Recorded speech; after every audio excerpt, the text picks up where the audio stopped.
Selamat pagi, Ibu. Pagi. Sebelum mulai,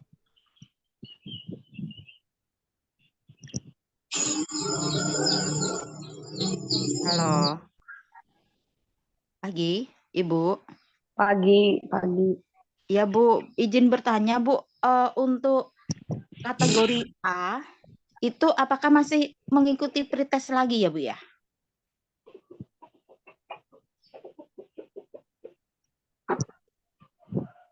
Kira-kira bagaimana, Bu?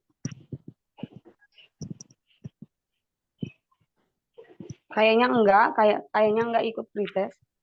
Jadi tahun kemarin kan saya sudah ikut pretest, tapi karena mungkin nilainya kurang, jadi tidak lulus. Kemudian saat ini jadi ikut lagi, saya kategori A, jadi sudah lulus administrasi, tinggal menunggu informasi selanjutnya. Berarti saya nantinya ikut pretest yang saat ini enggak ya, Bu?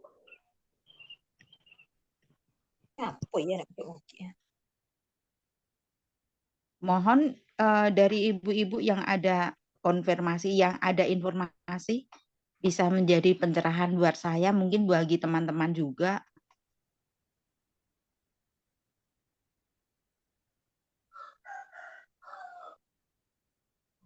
Kalau informasi mah belum ada kejelasannya, cuma mendengar kan kalau kategori A itu cuma lulus administrasi aja. Kalau yang B kan yang belum pernah ikut Oh tes. gitu, ya.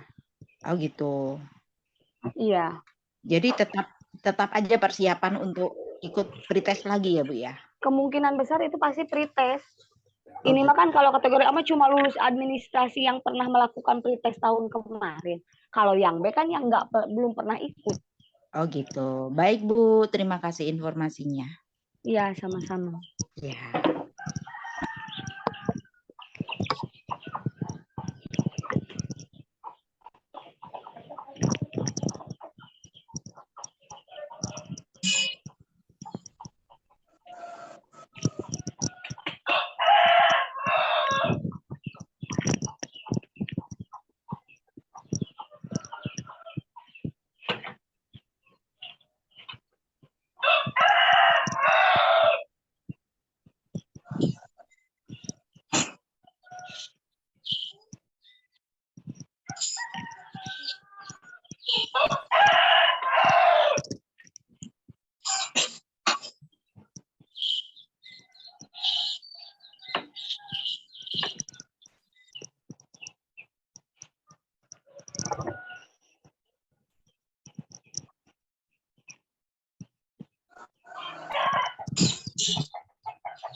Selamat pagi, Bapak Ibu.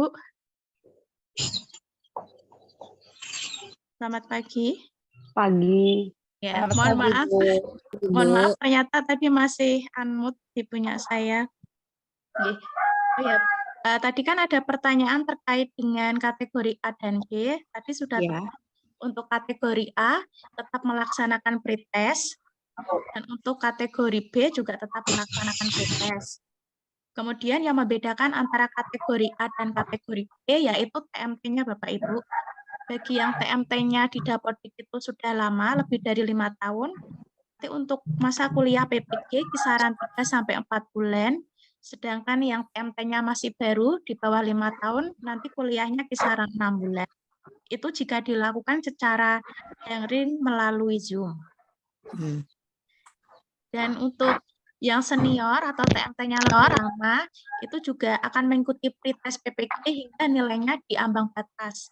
Jadi sekalipun sudah mengikuti lebih dari 5 kali, jika nilainya tidak penuh, maka tetap tidak akan lulus. Seperti itu nih Bapak Ibu. Kemudian, Baik Ibu, terima kasih pencerahannya. terima kasih Ibu. Kemudian untuk hari ini, sebelum kita memulai belajar bersama, kita berdoa terlebih dahulu. Sesuai dengan agama dan kepercayaan masing-masing, berdoa dimulai.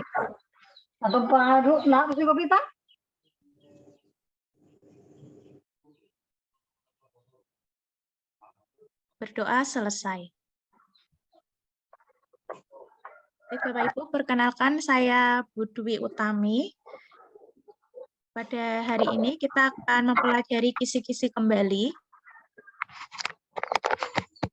Ini kita masih menggunakan kisi-kisi di tahun 2022 karena saat ini di kisi-kisi 2023 itu belum muncul, Bapak Ibu, belum rilis. Kemarin sempat saya lihat di web, ternyata kisi-kisinya itu masih sama dengan kisi-kisi 2022. Dan semoga saja sama, karena kalau sama, berarti Bapak Ibu sudah bisa mulai belajar. Screen dari layar saya sudah terlihat, nggih? Sudah. Oke, terima kasih. Di soal nomor 90, ini kan ada narasi tentang kerajaan pada masa Islam. Kemudian Bapak Ibu diminta untuk memilih kerajaan mana terkait dengan narasi yang ditampilkan. Biasanya Bapak Ibu untuk kerajaan Islam itu ada 3 yang keluar. Yang pertama itu dengan pertanyaan kerajaan Islam yang paling hebat dalam membuat kapal dari kayu pada masa lampau. Nah, itu jawabannya ada di Kerajaan Gowatalo yang ada di daerah Sulawesi Selatan. Kemudian, kerajaan yang banyak mengislamkan wilayah Nusantara, wilayah Indonesia, yaitu Kerajaan Demak yang berada di Provinsi Jawa Tengah. Yang ketiga, kerajaan yang pertama kali mengislamkan wilayah Nusantara itu berada di Kerajaan Perlak, Aceh, Sumatera Utara. Jadi Bapak Ibu harus bisa membaca soal dengan teliti karena akan ada soal kerajaan yang banyak mengislamkan dan juga kerajaan yang pertama mengislamkan. Harus dibedakan. Kerajaan yang banyak mengislamkan itu Kerajaan Demak, kalau yang pertama mengislamkan itu di Kerajaan Perlak, Aceh, Sumatera Utara. Di nomor 70 disajikan gambar hasil kebudayaan Islam.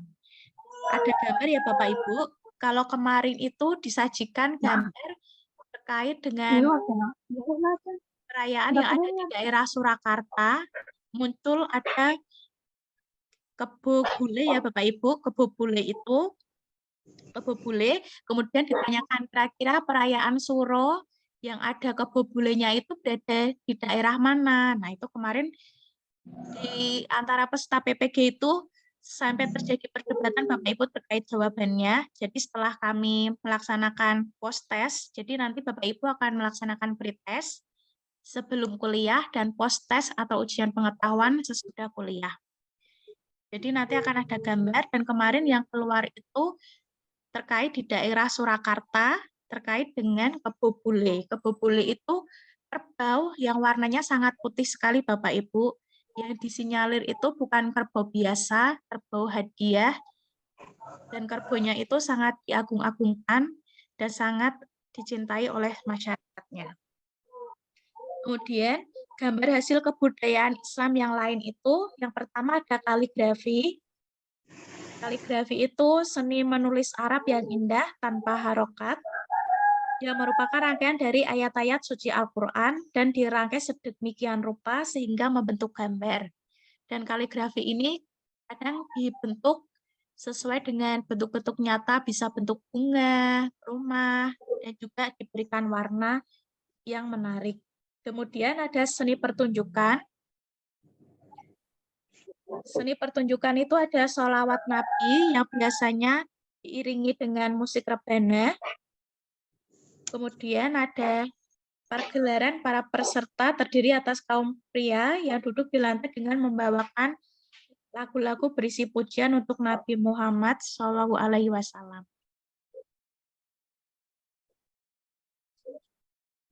Kemudian ada Saidati, artinya yaitu permainan orang-orang besar.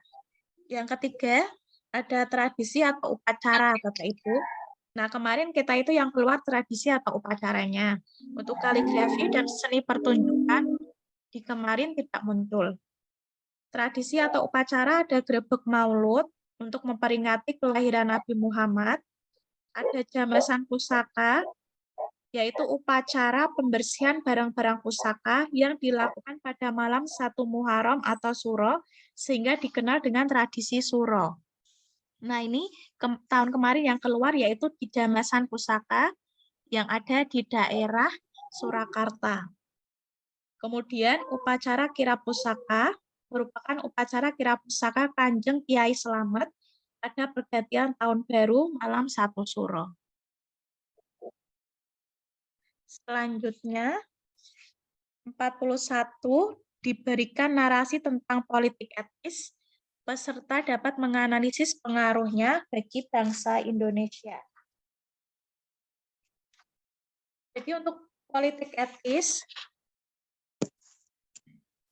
itu pengaruhnya itu ada banyak Bapak Ibu, ini saya sebutkan 3.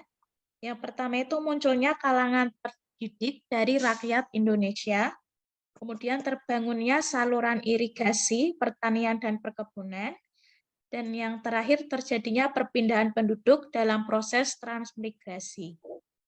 Jadi ada pendidikan, irigasi, dan juga transmigrasi. Itu ciri khusus tentang politik etis.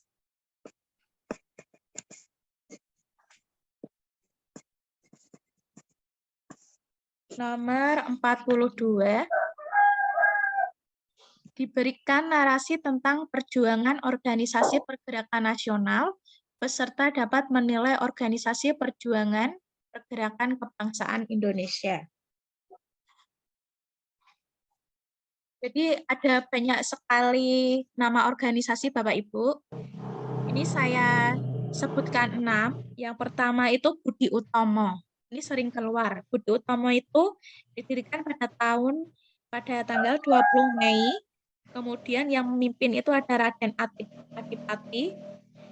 Kemudian tujuan dari Budi Utomo itu untuk mencapai kemerdekaan Indonesia, walaupun hanya ditujukan bagi golongan berpendidikan yang ada di daerah Jawa.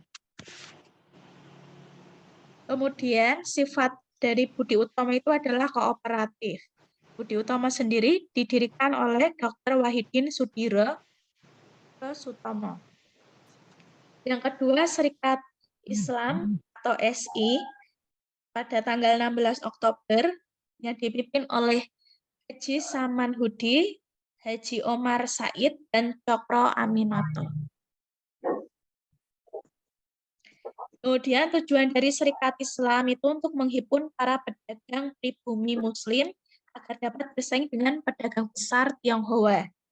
Kalau Budi Utomo itu untuk golongan terpelajar pendidikan di Jawa, kalau Serikat Islam itu untuk pedagang pribumi Muslim. Sifatnya non-kooperatif dan didirikan di Surakarta.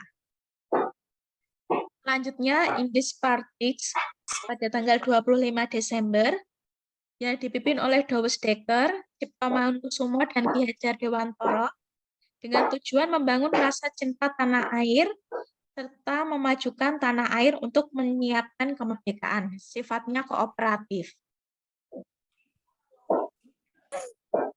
Kemudian untuk Indis Partix didirikan di Bandung. Selanjutnya, keempat, ada Partai Indonesia, Partindo. Didirikan pada tanggal 30 April, dipimpin oleh Sartono, dengan tujuan mencapai Indonesia merdeka dengan menjalankan politik non-kooperasi terhadap pemerintah Belanda. Sifatnya non-kooperatif dan dibubarkan pada tahun 1937. Kelima, ada Partai Komunis Indonesia atau PKI, didirikan pada bulan Desember. Kemudian tujuannya itu untuk menyebarkan paham komunis dan menentang secara radikal imperialisme dan kolonialisme yang menyatu dengan kapitalisme, sifatnya non-kooperatif dan didirikan oleh Semaun dan Darsono.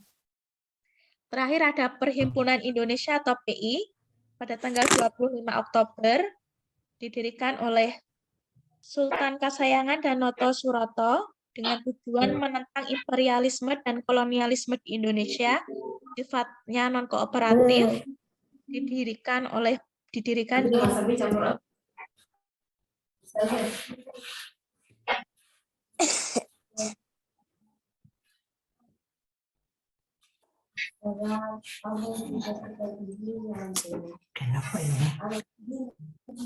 lanjut Bapak Ibu. Maaf ini agak terjeda-jeda karena sambil menerima Bapak Ibu yang mulai masuk waktu.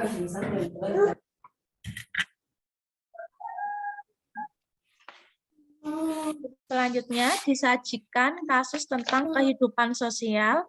Peserta dapat menganalisis kehidupan sosial pada masa Orde Lama. Masa Orde Lama itu memberikan banyak dampak. Dampaknya pertama itu masyarakat terpecah menjadi nasionalis, komunis, dan agamis. Kemudian terjadi kerusuhan di Jakarta.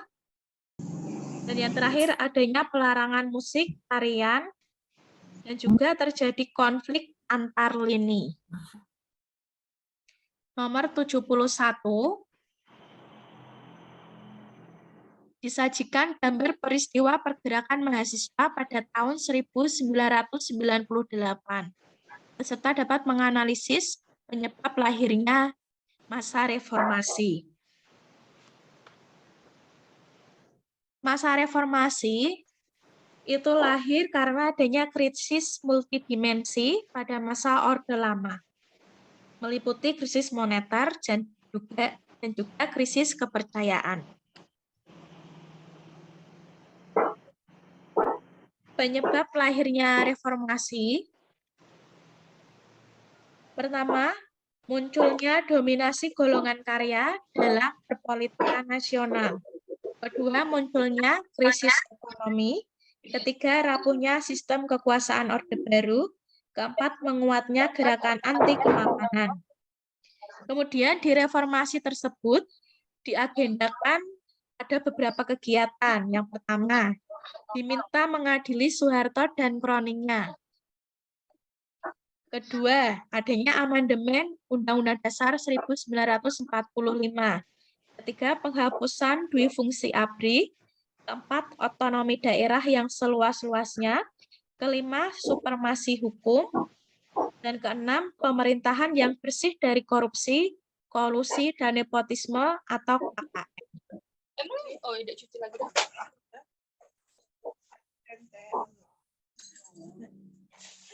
Memang tidak libur atau?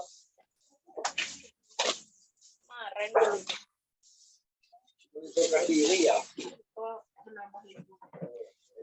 Mohon maaf, minta tolong dibantu unmute Bapak Ibu. Kita lanjut ke nomor 86. Disajikan narasi perkembangan ekonomi pada masa reformasi. Peserta dapat menjelaskan keberhasilan ekonomi pada masa reformasi.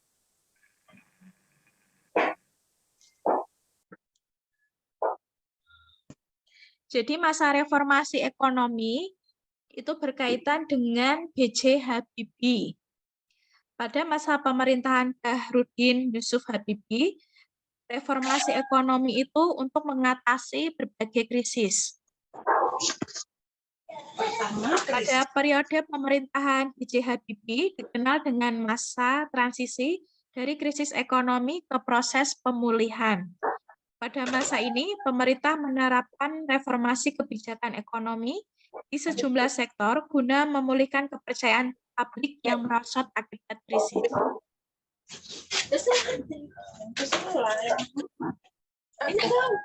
Di masa reformasi ekonomi, yang pertama itu ada moneter. Moneter itu mengendalikan sejumlah uang yang beredar, menaikkan suku bunga sertifikat Bank Indonesia menjadi 70%, kemudian menerapkan bank sentral independen. Yang kedua ada perbankan, menerbitkan obligasi 650 triliun untuk menalangi perbankan, kemudian menutup 38 bank dan mengambil alih 7 bank. Yang ketiga, fiskal, membatalkan sejumlah proyek infrastruktur, menghentikan perlakuan khusus bagi mobil nasional, membiayai program jaring pengaman sosial. Kemarin yang keluar yaitu kebijakan fiskal. Bapak Ibu bisa lebih mendalami apa itu terkait dengan fiskal. Terakhir ada korporasi, yang intinya itu untuk merestrukturisasi utang swasta lewat skema Indonesia Debt Restructuring Agency atau INDRA dan Prakarsa Jakarta. Selain itu melarang praktik monopoli bagi Bulog dan Tenang, Mbak ya? maaf untuk Ibu Yahdia Ningsih bisa dibantu unmute terlebih dahulu. Biasanya delivery masak.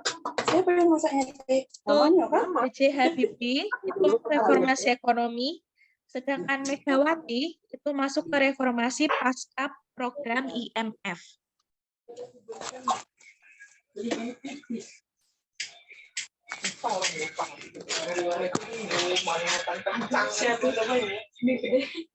Selanjutnya, nomor 93 disajikan narasi tentang Super Semar. Peserta dapat menemukan hubungannya dengan Orde Baru.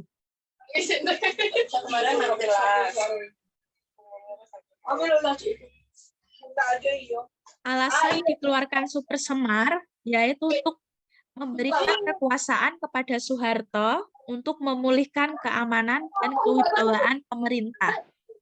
Saya ulang ya Bapak Ibu, karena kemarin ini keluar. Alasan, mohon maaf untuk Ibu Yahdia Ningsih, bisa minta tolong di-unmute.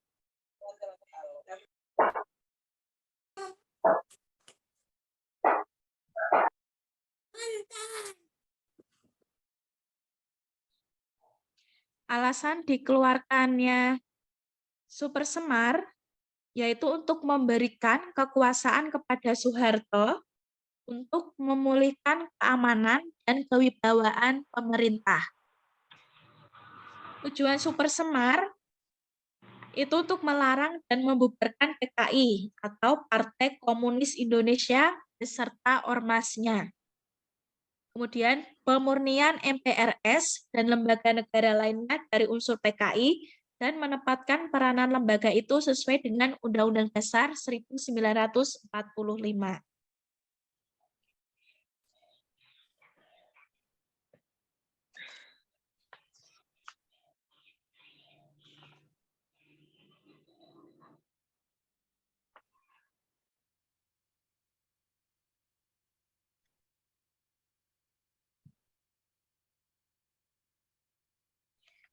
Kita lanjut, nomor 17, diberikan gambar perbandingan lembaga dan pranata sosial.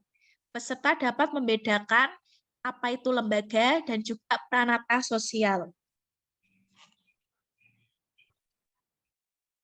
Kemarin yang keluar itu yaitu terkait dengan fungsi keluarga, Bapak Ibu. Fungsi keluarga sendiri itu ada 8. Dari fungsi agama, sosial budaya, cinta kasih, perlindungan, reproduksi, sosialisasi dan pendidikan, ekonomi, dan yang terakhir fungsi pembinaan lingkungan. Fungsi pendidikan itu sebagai proses transformasi budaya dan juga sebagai proses pembentukan pribadi. Nomor 25 diberikan kasus tentang bentuk-bentuk perubahan sosial. Peserta dapat menganalisis salah satu bentuk sosial budaya. Ini kita sudah masuk ke sosiologi, Bapak Ibu. Untuk perubahan sosial, itu terbagi menjadi 3, dilihat dari waktunya, pengaruhnya, dan juga perencanaannya. Perubahan sosial dilihat dari waktunya ada revolusi dan juga evolusi. Berdasarkan pengaruhnya, ada perubahan besar dan perubahan kecil. Berdasarkan perencanaannya, ada yang direncanakan dan juga tidak direncanakan. Contohnya, ada perubahan mode pakaian, perubahan bentuk rambut. Misal seperti bentuk rambut Syahrini pada waktu itu kan sedang ngetren Bapak Ibu. Nah, itu masuknya ke perubahan yang pengaruhnya kecil. Selanjutnya kita ke nomor 30, diberikan narasi mengenai culture shock. Peserta dapat menganalisis dampaknya terhadap masyarakat.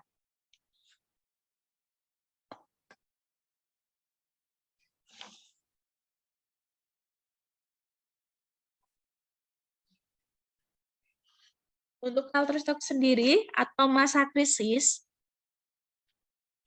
pada masa ini tuh tahap ini dimulai ketika individu mulai menyadari adanya perbedaan keadaan pada budaya yang baru dan mulailah timbul berbagai masalah yang menyertainya.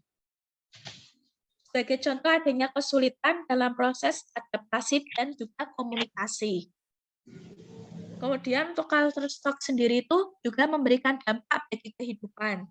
Yang pertama, dapat menimbulkan berbagai kondisi yang mempengaruhi kondisi fisik dan mental, seperti kelelahan dan disorientasi arah. Dan juga dapat menimbulkan berbagai macam stresor yang memerlukan penyesuaian. Stresor dapat berupa masalah komunikasi, isolasi, kesulitan dalam penyesuaian diri.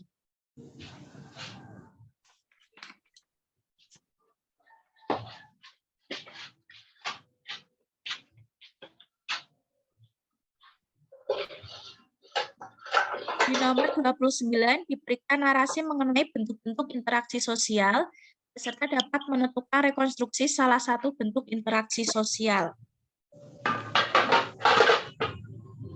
Interaksi sosial sendiri itu ada asosiatif dan juga disosiatif. Nanti tergantung dengan soal yang Bapak Ibu terima. Untuk asosiatif, itu bentuk interaksi sosial yang positif atau yang baik, meliputi kerjasama, kerjasama spontan, ataupun kerjasama langsung. Juga adaptasi, asimilasi, dan juga akomodasi. Kemudian untuk disosiatif, itu yang negatif, Bapak Ibu, yang terbagi menjadi persaingan. Persaingan itu bisa berupa persaingan ekonomi, budaya, status, dan peran. Selain persaingan, ada juga kontravensi, yang meliputi antar individu, kebudayaan, kepentingan, dan juga sosial. Poin 32, diberikan narasi mengenai pengertian dinamika sosial menurut Comte. Peserta dapat menemukan contoh dalam kehidupan masyarakat sekitar. Jadi Bapak Ibu hanya fokus kepada pengertian dinamika sosial menurut Comte saja, jangan menurut tokoh yang lain. Menurut Auguste Comte itu orang yang pertama kali menggunakan perkataan sosiologi. Menurutnya, sosiologi harus didasarkan pada pengamatan, perbandingan, eksperimen, dan metode historis secara sistematis, atau deskripsi ilmiah. Objek yang dikaji pun harus berupa fakta, bukan harapan atau prediksi. Comte juga mengklasifikasikan sosiologi ke dalam 2 kategori besar, yaitu statika sosial mewakili stabilitas dan kemantapan sosial, serta dinamika sosial, mewakili perubahan dan kemajuan sosial.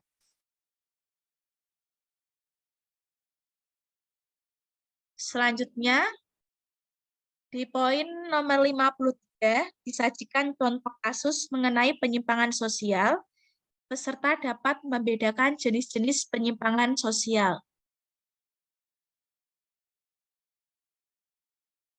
Penyimpangan sosial atau perilaku menyimpang itu kita bahas terkait dengan sifat perilakunya dan juga macam-macam perilakunya.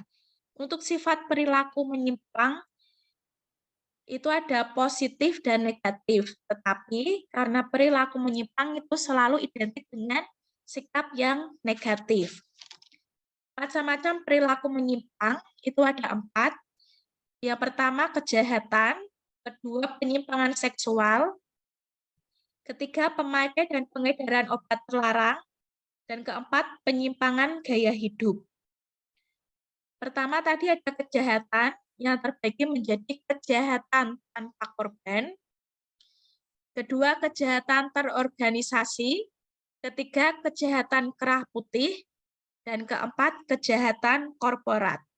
Saya ulang, perilaku menyimpang itu ada 4. Pertama kejahatan. Kejahatan sendiri itu terbagi lagi menjadi 4. Ada kejahatan tanpa korban, kejahatan terorganisasi, kejahatan kerah putih, dan juga kejahatan korporat. Kedua, penyimpangan seksual, ketiga pemakai dan pengedaran obat terlarang, dan keempat ada penyimpangan gaya hidup.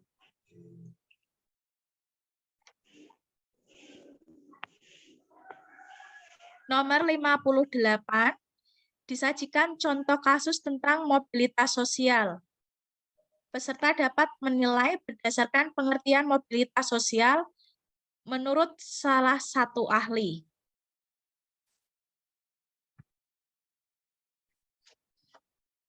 Jadi untuk mobilitas sosial, Bapak Ibu harus bisa memahami beberapa pengertian, akan tetapi nanti yang keluar itu bisa jadi hanya satu pengertian saja.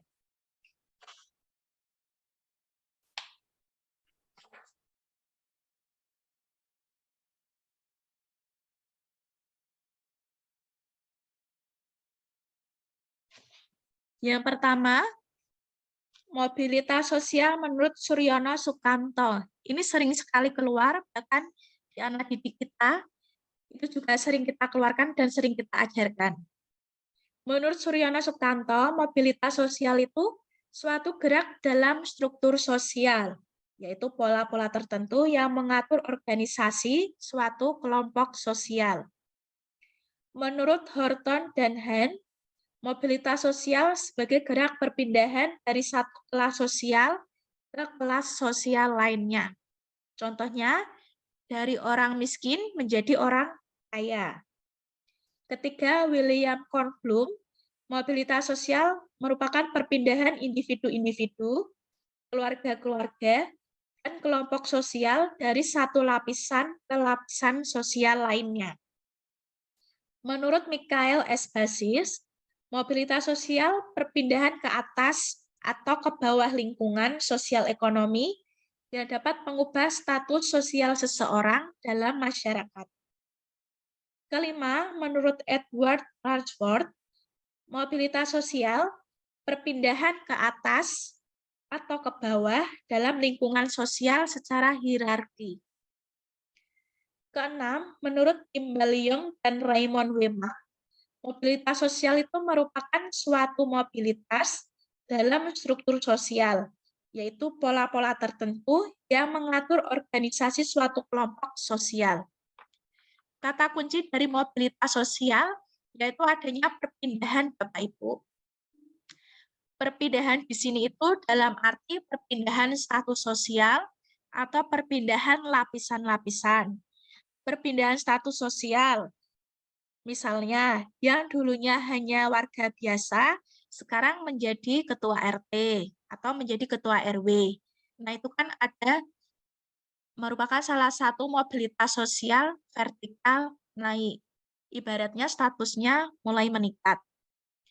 Ada juga perubahan atau mobilitas sosial, misalnya yang dahulunya kepala sekolah, sekarang menjadi guru biasa. Nah, itu namanya penurunan mobilitas sosial.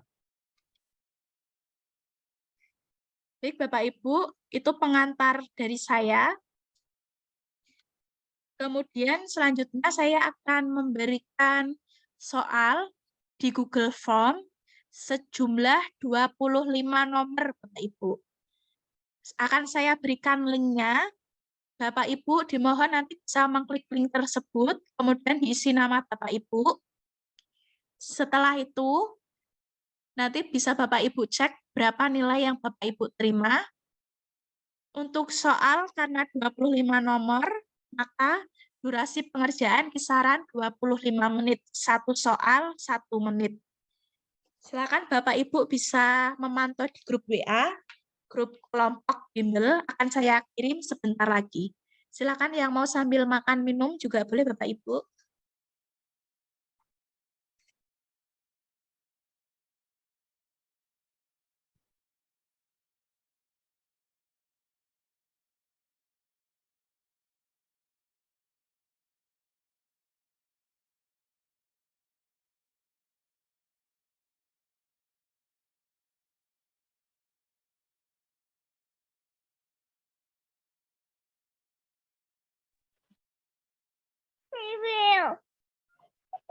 Apa, Dek?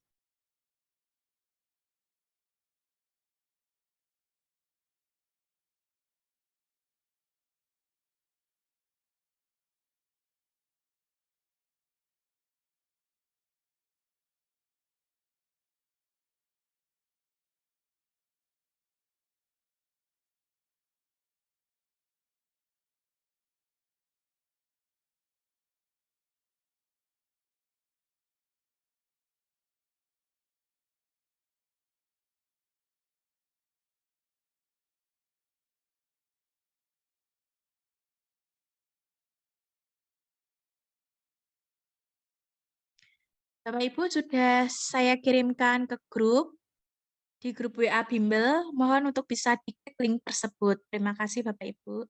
Waktunya 25 menit.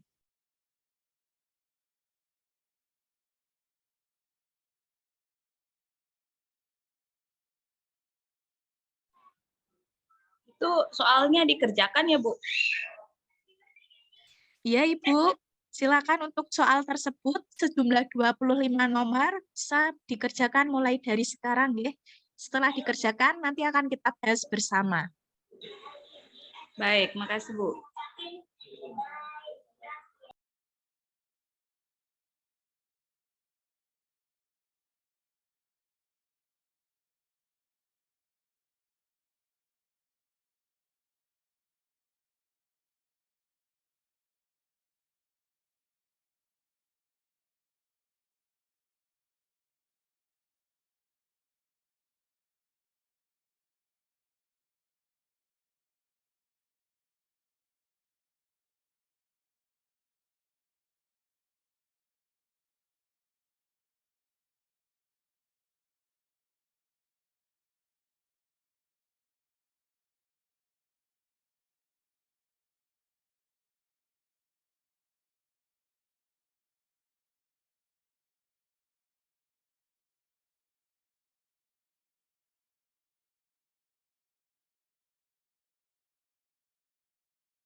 Bapak Ibu, silakan untuk kembali lagi ke Zoom.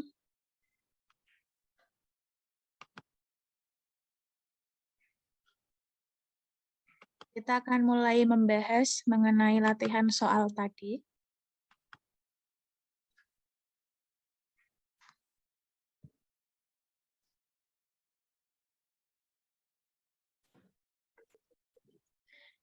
Soal pertama, ada beberapa pernyataan, kemudian diminta untuk mencari pernyataan terkait dengan interaksi sosial antar individu. Berarti antara satu manusia dengan manusia lainnya. Jawaban yang tepat yaitu D, 2 dan 3. 2 itu Yuni meminta maaf kepada Desi, orang dengan orang. Kemudian 3, Wiwit bermain bersama dengan adiknya. Ini jawaban yang tepat. Kemudian soal nomor 2, pernyataan yang sesuai dengan gambar di atas. Ada gambar orang sedang melakukan video call. Pernyataan yang tepat itu ditujukan di poin D.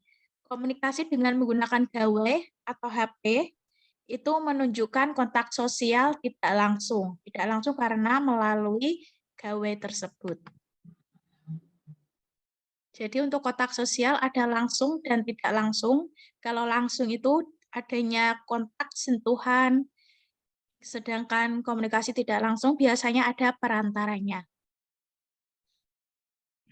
Di soal nomor 3, Jawa Timur dikenal dengan provinsi yang kaya dengan peninggalan sejarah. Salah satunya ada makam para wali. Kemudian di soal, pada masa wali masih hidup telah terjadi proses sosial yang bersifat asosiatif atau proses sosial yang bersifat bagus atau membentuk. Jawaban yang tepat yaitu C, akulturasi. Di soal nomor 4, tindakan Budi dalam interaksi sosial dipengaruhi oleh faktor. Nomor 4 itu yang tepat sugesti.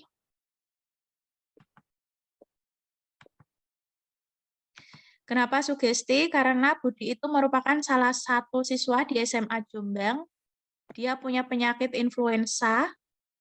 Kemudian orang tuanya itu petani yang termasuk petani yang tidak mampu.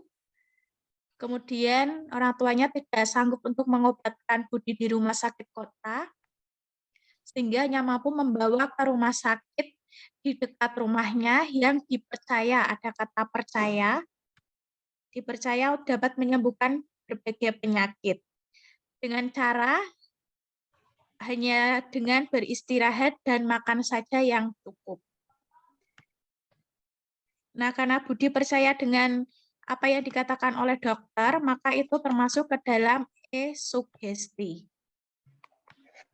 Kalau imitasi itu lebih ke meniru. Selanjutnya soal nomor 5, pengaruh interaksi berdasarkan ilustrasi di atas. Nomor 5 yang tepat jawabannya adalah E. Banyak bermunculan kawasan real estate yang berdampingan dengan kawasan kumuh. Nomor 6,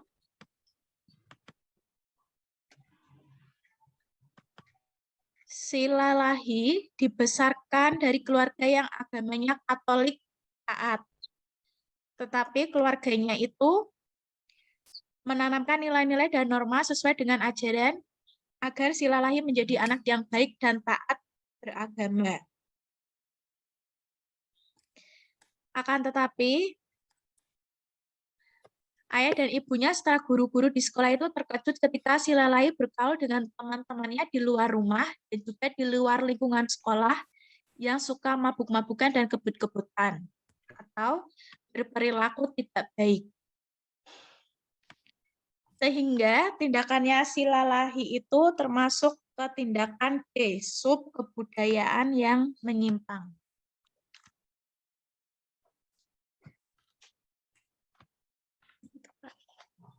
Pinter.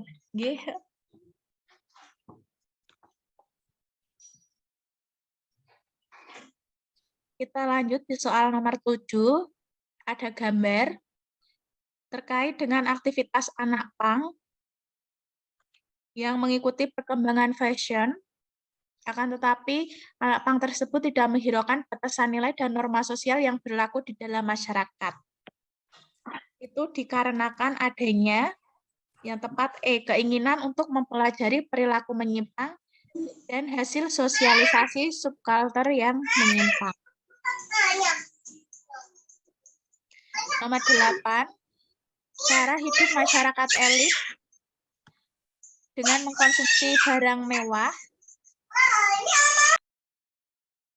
dalam sekelompok masyarakat yang membiasakan diri dalam kegiatan suap menyuap untuk memperoleh kedudukan merupakan perilaku yang disebabkan oleh ini yang betul di situasi dan kondisi yang menuntut. Karena ketika kita berada di lingkungan masyarakat yang elit, maka kita secara tidak langsung harus mengikuti situasi dan kondisi yang ada di sekitar masyarakat tersebut. Nomor 9, seorang anak yang bolos sekolah 1 kali, kemudian dicap pembolos oleh gurunya. Kemudian karena perlakuan dari guru dan teman-temannya yang mencap sebagai pembolos, akhirnya dia mengulang perbuatannya secara terus-menerus.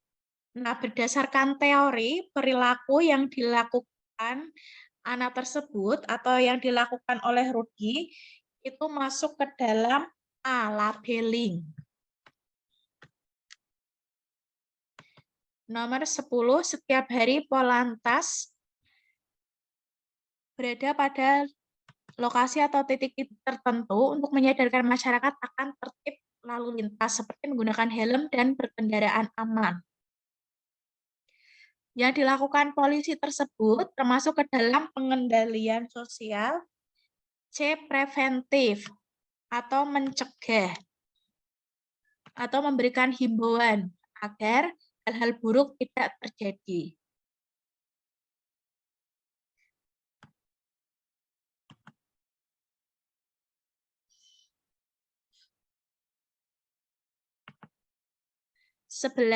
Dalam lembaga keluarga, kegiatan kesehariannya tidak terlepas dari kegiatan ekonomi. Jika dihubungkan dengan sistem sosial patriarki, fungsi ekonomi dalam lembaga keluarga secara umum berhubungan dengan, nah untuk lembaga keluarga, tadi sudah kita singgung sebentar, karena memang lembaga keluarga itu juga keluar berdasarkan kisi-kisi. Yang tepat jawabannya A.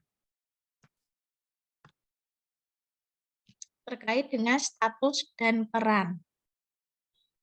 Nomor 12, ada gambar logo OSIS, organisasi siswa intrasekolah. Itu merupakan ciri lembaga sosial yang memiliki simbol. Punya telinga sing anu aja sing kecil.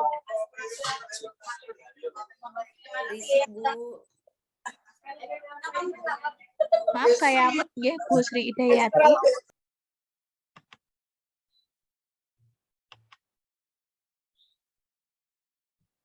Nomor 13, maraknya kasus pembegalan mendorong aparat kepolisian meningkatkan perlindungannya melalui kegiatan patroli. Kepolisian menghimbau agar warga selalu waspada ketika beraktivitas di luar rumah. Upaya aparat kepolisian tersebut menjadikan fungsi lembaga hukum. Kalau tadi lembaga keluarga, sekarang lembaga hukum. Yang tepat jawabannya D, melindungi warga masyarakat. Nomor 13, disajikan gambar terkait dengan fungsi lembaga agama. Yang tepat yaitu D, pedoman tata cara berhubungan dengan Tuhannya. Karena di gambar terlihat bagaimana cara dalam berdoa.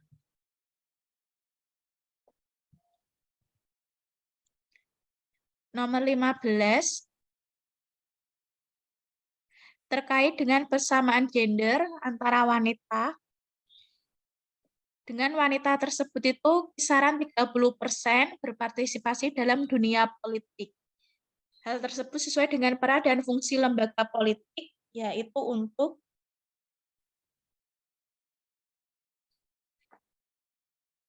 yang tepat jawabannya yaitu D, membuat suatu kebijakan yang dapat mewakili kepentingan masyarakat. Nomor 16, Pak Subandi bekerja sebagai petani dengan luas lahan kurang dari 0,5 hektar, menyekolahkan anaknya di MA Pondok Pesantren di Ponorogo, Jawa Timur. Kemudian anak Pak Subandi pada akhirnya menjadi seorang ustadz yang terkenal. Kesimpulan dari pernyataan yang dialami oleh anak Pak Subandi, yaitu ini terkait dengan mobilitas sosial. Jawabannya yaitu D, mobilitas sosial vertikal naik melalui lembaga pendidikan. Pendidikannya tadi melalui madrasah aliyah MA atau SMA, kemudian dilanjutkan ke pondok pesantren modern di Ponorogo, Jawa Timur. Kenapa bisa masuk ke mobilitas sosial vertikal naik? Karena bapaknya itu bekerja sebagai petani, sedangkan anaknya Subandi menjadi ustadz yang terkenal. Antar generasi karena ada generasi ayah dengan generasi anaknya. Nomor 17, aktivitas yang tampak pada gambar di atas terkait dengan mobilitas sosial vertikal naik. Yang tepat yaitu C, mengalami kenaikan jabatan menjadi pejabat. Karena ada gambar juga sedang disumpah. Tidak ada. Masuk itu mah. Nomor 18. Disajikan tabel, kemudian kita diminta untuk mencari konsep mobilitas sosial horizontal. Jawaban yang tepat yaitu B, Q1, Q2, dan R2. Q1, perpindahan status dan kedudukan seseorang.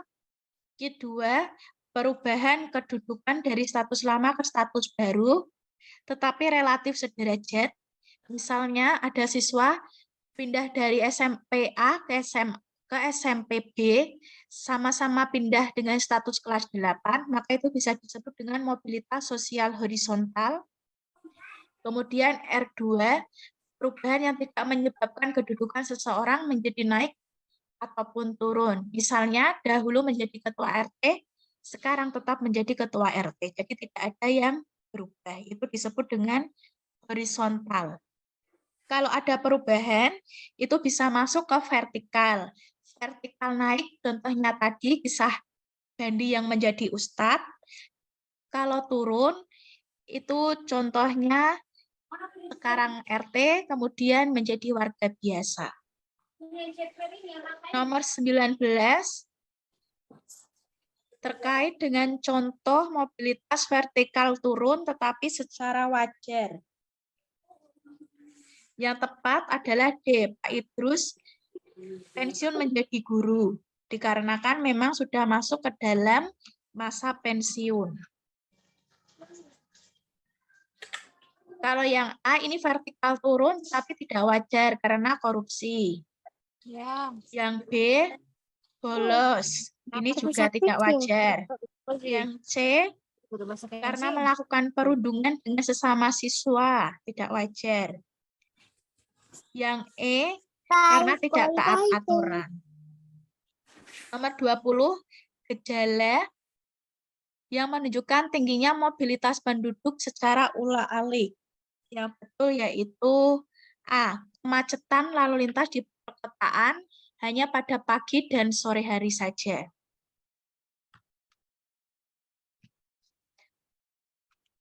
Nomor 21, disajikan gambar terkait dengan pembagian iklim di dunia. Ini sudah masuk kepada soal geografi.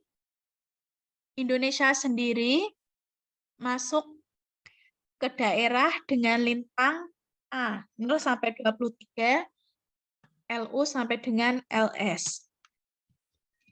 Jadi Bapak Ibu harus bisa mencermati kira-kira lokasi Indonesia itu ada di mana, Dan ketika ada bocoran tulisan Katulistiwa, nah itu merupakan lokasi Indonesia, tepat ada di tengah-tengah.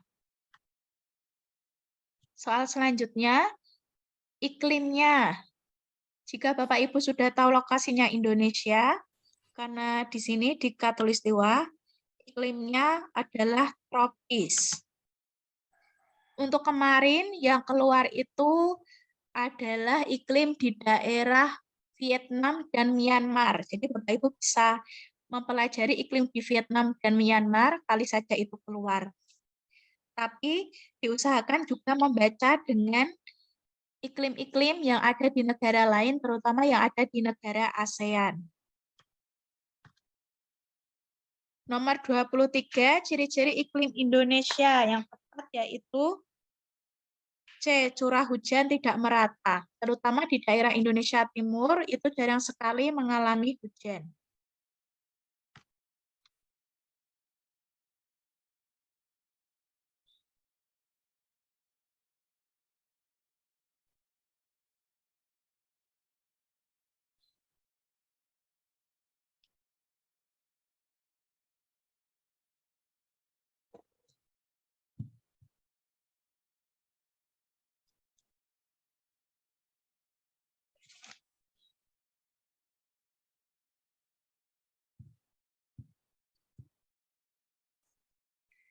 Kita lanjut di soal nomor 24. Ada gambar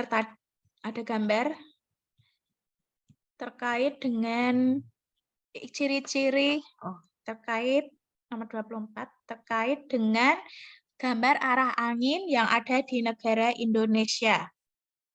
Saat terjadi angin dengan gambar di atas, kira-kira kegiatan ekonomi yang dilakukan oleh masyarakat Indonesia ada 5 pilihan. Yang pertama, petani padi mulai mengolah lahan sawah untuk menanam padi, petani tembakau memulai musim tanam, ada petani garam, pengrajin batu, dan juga nelayan mulai berhenti menangkap ikan. Jawaban yang tepat yaitu A, petani padi mulai mengolah lahan sawah untuk menanam padi.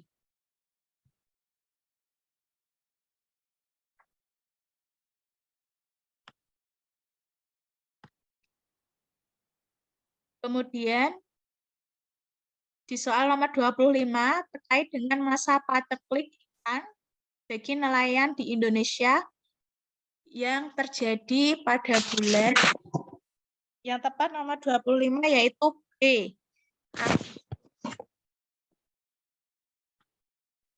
Bapak Ibu untuk file ini akan saya share juga di grup, jadi Bapak Ibu bisa mempelajarinya lagi.